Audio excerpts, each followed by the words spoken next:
கொலை ஒரு உயிர் பலி நடப்பதற்கான வாய்ப்பு இருக்கிற சூழல் என்று தெரிந்தும் அல்லது அது குறித்த அறியாமையிலும் இந்த பெட்டிஷன் கொடுக்கப்பட்டிருக்கிறதுங்க ஸ்டாண்ட் எடுக்க முடியாதா? ஒன்று, மதியழகன் நிச்சயமாக கைது செய்யப்படுவதற்கான வாய்ப்பு இருக்கிறதா? 100% 200% வரை மதியழகன் கைது நடவடிக்கையானது மேற்கொள்ளப்படும்.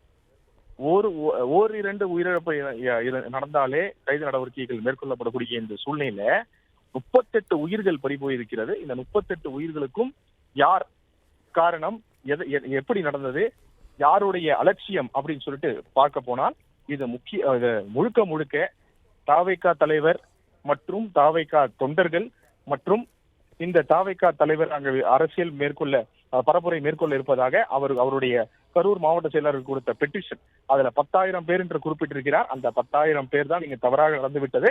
அவர் 15,000 20,000 பேரும் குறிப்பிட்டிருந்தார். அதற்கேற்ற இடங்களை காவல்துறை சூஸ் பண்ணி கொடுத்திருப்பாங்க. அதற்கு ஏத்த மாதிரி காவல்துறை பந்தோபஸ்தும் வழங்கியிருப்பாங்க. அதிக அளவுல போலீசார் பாதுகாப்பு பணியில ஈடுபட்டு இருந்திருப்பாங்க.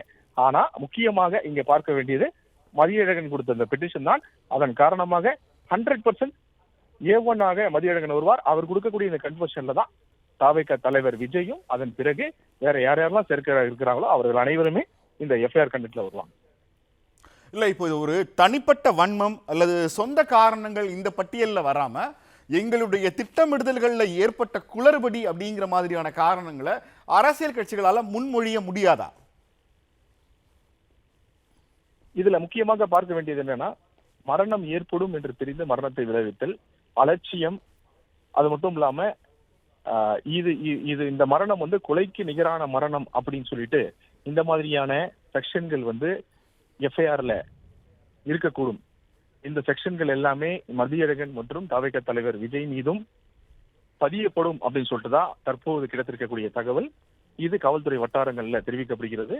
இந்த தகவலின் அடிப்படையில தான், அதாவது என்னெல்லாம் இந்த சம்பவம் நடந்திருக்கிறதோ, எப்படியெல்லாம் இந்த சம்பவம் நடந்திருக்கிறதோ, எவ்வாறெல்லாம் அலட்சியமாக இருந்திருக்கிறார்களோ, எவ்வாறெல்லாம் இந்த ஒரு உயிர் இழப்புக்கு காரணமாக ஒவ்வொரு நபரும் இருந்திருக்கிறார்களோ, அது மட்டும் இல்லாம ஒரு கட்சியின் தலைவராக இருந்து கொண்டு இவ்வளவு அலட்சியமாக இருந்ததற்கு காரணம் அவர் தானா, இல்ல அவருடைய தொண்டர்களா, இல்ல அவருக்கு சரியான திட்டமிடுதல் இல்லையா அப்படின்றத அனைத்தையுமே பார்த்து அனைத்து நபர்கள் மீதும் வழக்கானது பதிவு செய்யப்பட்டு அவர்களும் கைது செய்யப்படுவார்கள் அப்படின்னு சொல்லிட்டு தான் காவல்துறை தெளிவாக குறிப்பிடுகிறார்கள். முக்கியமாக இதுல ஒவ்வொரு உயிரும் அலட்சியமாக கையாண்டப்பட்டிருக்கிறது. அதன் காரணமாக தான் இத்தனை உயிர்கள் பறி போயிருக்கிறது. அதன் காரணம் இந்த ஒரே ஒரு காரணத்திற்காக இந்த வழக்கானது கொலை வழக்காகவும் பதிவுபடலாம் அப்படின்னு சொல்லிட்டு காவல்துறை வட்டாரங்கள் தற்போது தெரிவிக்கின்றன. ஒருவேளை தாவேகாவோட கரூர் மாவட்ட செயலாளர் மதியழகன் இது முழுக்க முழுக்க தன்னுடைய திட்டமிடல் தோல்வி அப்படின்னு பொறுப்பை ஏற்றுக்கொண்டாலும், தாவேகா தலைவர் விஜய்க்கு இதன் மீது தொடர்பு இல்லை என்று சொன்னாலும், தாவேகா தலைவர் விஜய் மீது வழக்கு பதிவு செய்யப்பட வாய்ப்பு இருக்கிறதா? அல்லது மதியழகனோட ஒரிஜினல் ஸ்டேட்மெண்ட்டை மட்டும் வைத்துக்கொண்டு வழக்கை அவர் மீது மட்டும் பதிவு செய்வதற்கான முகாந்திரம் இருக்கிறதா? 100% 200% தாவேகா தலைவர் விஜய் மீது வழக்கானது பதிவு செய்யப்படும். ஏனென்றால் இது மதியழகனுடைய திட்டமிடல், அவருடைய திட்டமிடல் ஆனது தவறு.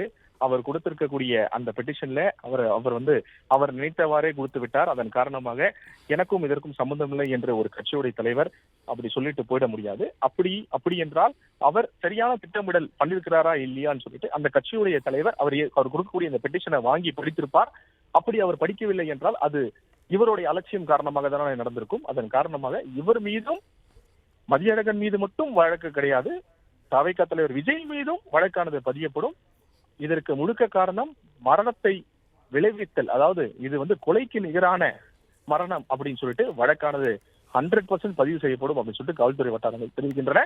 மதியழகன் A1 இருந்தாலும் அவருடைய கன்வர்ஷன்ல தாவேகா தலைவர் விஜயும் A2 சேர்க்கப்படுவார். இதற்கு முன்பாக தமிழ்நாட்டில் இந்த மாதிரியான ஒரு கூட்ட நெரிசல்ல சிக்கி உயிரிழந்த மாதிரியான வழக்குகள்ல பெரிய நடவடிக்கைகள் ஏதாவது எடுக்கப்பட்டிருக்கிறதா? அது குறித்து தகவல் ஏதாவது உங்கள்கிட்ட ஐடியா சுதர்சன்? நமக்கு தமிழ்நாட்டில் இப்படி ஒரு பொதுவாக இந்த மகாமகம் இந்த மாதிரியான இல்ல ஒரு திருச்சி ஸ்ரீரங்கத்தில் நடந்த கல்யாண விபத்து, பள்ளிக்கூடங்களில் விபத்து, இவற்றையெல்லாம் பார்த்திருக்கிறோம். ஒரு அரசியல் கட்சியினுடைய பிரச்சார பயணத்தில் இந்த மாதிரியான உயிரிழப்புகளும் அதற்கு யாரை பொறுப்பேற்க சொல்வதுங்கிறதும் இதுக்கு முன்னாலே நடந்திருக்கா? பொதுவாக பெர்மிஷன் கொடுக்கிற விதிமுறைகள்ல நேரம் நீளம்புகிறது. நான் 10 மணிக்கு கொடுத்தோம், நீங்க எக்ஸ்டெண்ட் பண்ணிட்டீங்க, நாங்க சொல்லாத பகுதிகளில் நீங்க போராட்டம் பண்ணிருக்கீங்க, அல்லது இந்த மாதிரியான கூட்ட நெரிசல், இந்த மாதிரி விஷயங்களுக்கு தான் பெரும்பாலும் வழக்குகள் பதிவு செய்யப்படும். அரசியல் கட்சிகள்ல இந்த மாதிரியான வழக்குகள் பதிவு செஞ்சிருக்காங்களா தமிழ்நாட்டுல? 90களில் ஏற்பட்ட மகாமகம் அந்த ஸ்டாம்பீடுக்கு அப்புறம் மிகப்பெரிய ஸ்டாம்பீடாக கருதப்படுகிறது இந்த தவிக தலைவர் விஜயுடைய அரசியல் பரப்புரையில இன்று நிகழ்ந்த இந்த மரணம். அதாவது இன்று என்றால் நேற்று நடந்த இந்த மரணம்.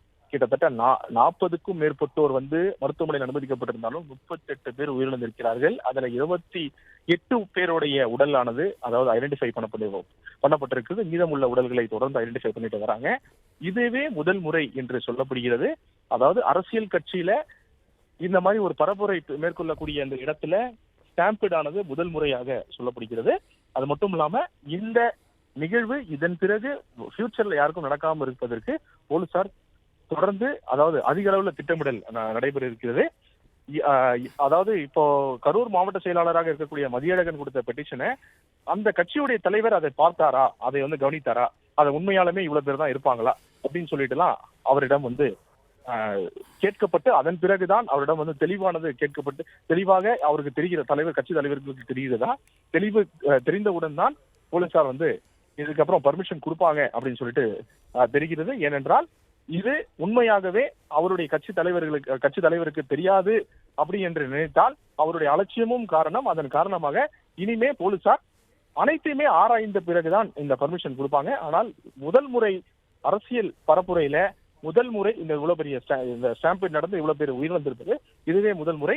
இதை அரசியல் கட்சி தலைவர்கள் இதுக்கப்புறமே யாருமே இந்த மாதிரி பண்ணக்கூடாதுன்ற ஒரு காரணமாக முன்னுதாரணமாக அரசியல் கட்சி தலைவர் மீது தற்போது வழக்கானது பதிவு செய்யறதுக்கு 100% வாய்ப்புகள் உள்ளது.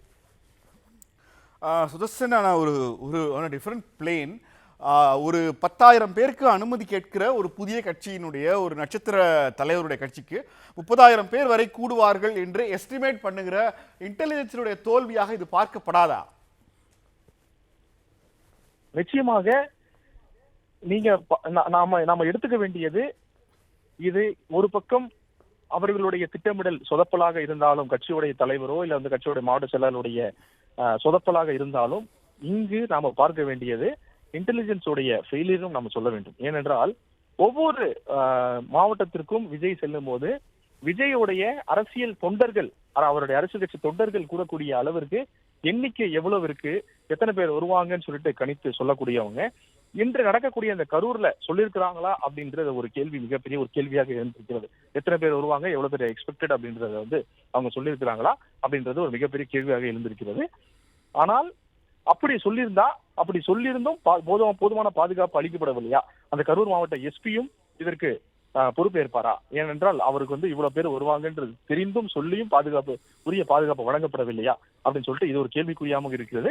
இது அனைத்திற்கும் தான் தற்போது விடை கிடைக்கக்கூடிய அந்த நிலையில அனைவரும் மீதும் நடவடிக்கை எடுப்பதாகவும் உறுதியளித்திருக்கிறார்கள் மூத்த காவல்துறை அதிகாரிகள்.